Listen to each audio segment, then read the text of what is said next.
সাকিব, কেমন দেখছেন পরিস্থিতি? টোল প্লাজায় কোনো যানজট তৈরি হয়েছে কিনা?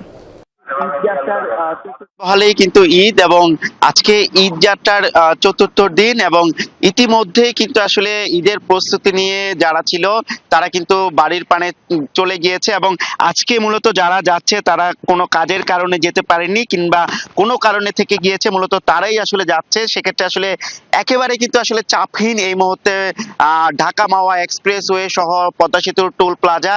আহ, গত 3 দিন যে চাপ আমরা দেখেছি কিংবা উপচে পড়া ঢল আমরা যানবাহনের দেখেছি, সেটি কিন্তু একেবারে নেই বললেই চলে। যেসব যানবাহন আসছে সেগুলো কিন্তু আসলে অনেকটা শাসা গতিতেই ছুটে চলেছে পদ্মা সেতুর অভিমুখে এবং এখানে মাত্র কয়েক সেকেন্ডের মধ্যে টোল দিয়ে কিন্তু তারা আসলে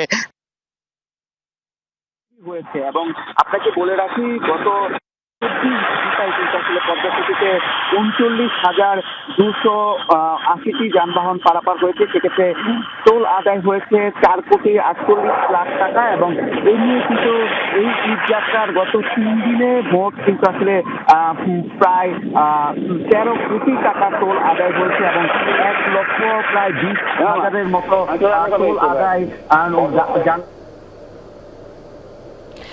সাকিব, আপনাকে ধন্যবাদ।